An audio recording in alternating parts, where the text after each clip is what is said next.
sudah sampai di Museum Jenang Mubarak. Kita langsung masuk. Di dalam ada Museum Gus Jigang. Kita segera ke dalam.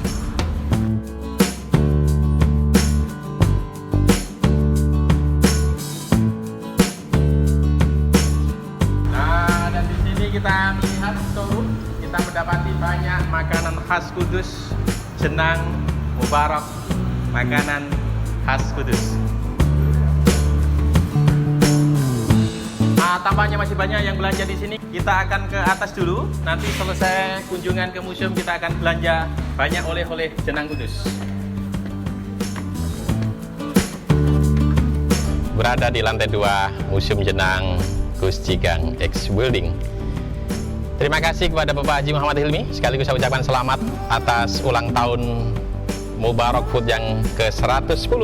Sekaligus ulang tahun Museum Jenang yang memasuki tahun ketiga. Berterima kasih saya dan masyarakat Kudus, termasuk para pengunjung yang berkesempatan datang ke museum ini karena beliau telah menghadirkan satu monumen yang luar biasa, di mana di tempat ini kita bisa belajar tentang satu spirit warisan Sunan Kudus Syekh Ja'far Shodiq, Gus Jigang. Itulah kenapa museum ini dikasih nama Gus Jigang. Bagus, ngaji, dan dagang. Dan ini begitu kita masuk langsung tampak point of view, pandangan miniatur Menara Kudus, akulturasi budaya Hindu Buddha yang didirikan oleh Sunan Kudus abad ke-16 1549 Masehi. Dengan bangunan yang bersejarah dan unik ini, kita belajar tentang hidup harmoni, toleransi antar agama, karena ini adalah bangunan mensiratkan satu akulturasi budaya Hindu Buddha, termasuk di atas itu ada beduk yang didatangkan dari Cina.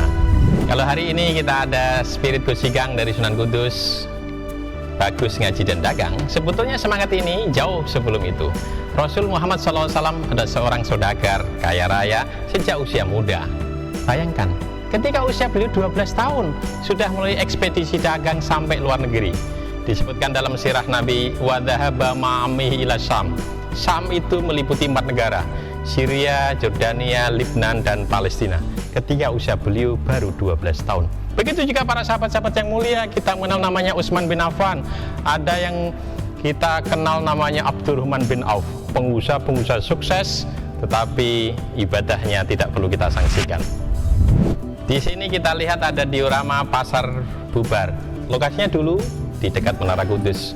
Generasi milenial hari ini tidak pernah melihat menyaksikan pasar ini karena sudah bubar tahun 1930 di dekat menara waktu itu. Dan ini juga tradisi yang dulu sejak para nabi-nabi dibiasakan. Disebutkan dalam ayat la ya'kuluna ta'am wa yamshuna fil aswaq. Para nabi-nabi terbiasa keluar masuk pasar. Untuk apa? Bisnis dan dagang. Semangat itulah yang hari ini harus terus kita tumbuhkan supaya kita menjadi orang yang dekat dengan Tuhan sekaligus punya kebiasaan berdagang. Semangat Gus Jigang. Begitu kita masuk ke Museum Jenang Gus Jigang ini, sebetulnya kita diingatkan bahwa sebetulnya di dalam kitab suci Al-Quran banyak sekali ayat-ayat tentang bisnis, tidak kurang dari 10 ahkam al-iqtisadiyah. Bahkan perintah untuk mencari rezeki itu ada dalam satu ayat. Fa idza qudiyatis sholatu fantashiru fil ardi. Ketika engkau telah selesai menunaikan ibadah sholat, segeralah cari fadl Allah. Fadl itu rezeki, fadl itu artinya kelebihan. Jadi kita disuruh mencari bukan hanya kecukupan, tapi sekaligus kelebihan. Begitu juga kalau ada pesan, ketika tanda-tanda kematian telah tiba, maka ketika engkau memiliki harta yang banyak, tulislah wasiat.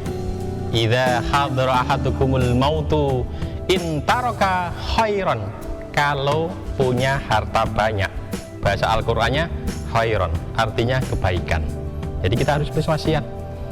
Saya berharap setelah berkunjung ke museum ini, kita tumbuh menjadi pengusaha sukses kaya raya, sehingga ketika nanti kita mau meninggal, kita harus menulis wasiat. Karena hartanya banyak, jangan kayak hari ini, begitu ada orang meninggal, keluarganya dibebani hutang. Tinggalkan warisan yang banyak sehingga kita bisa nulis wasiat untuk keluarga kita. Bentuk perhatian Al-Quran terhadap aktivitas bisnis bisa kita lihat dari pengulangan kata harta. Malun disebut di dalam Al-Quran 85 kali. Bahkan lebih banyak ketimbang kata Nabi yang hanya diulang 80 kali. Karena itulah catatan bagi orang yang mengelola harta anak yatim, itu tidak boleh memberikan harta kepada anak yang belum dewasa. Karena itu disebutkan wala ta'tus sufa amwalakum allati ja'alallahu lakum qiyaman. Amwal disifati sebagai pokok kehidupan, qiyaman. Karena itu ibarat rumah supaya kokoh, pokoknya, tiangnya, pilarnya harus kuat. Itulah kenapa kita harus bersungguh-sungguh untuk menjadi seorang spiritualis sekaligus seorang pebisnis. Maka mulai hari ini sepulang dari kunjungan Museum Jenang Gus Ikang, semoga kita terus meningkatkan ibadah dan takwa sekaligus meningkatkan saldo tabungan kita. Dengan seperti itu kita akan menjadi manusia yang fid dunya hasanah wa fil akhirati hasanah. Demikian, semoga bermanfaat. Assalamualaikum warahmatullahi wabarakatuh.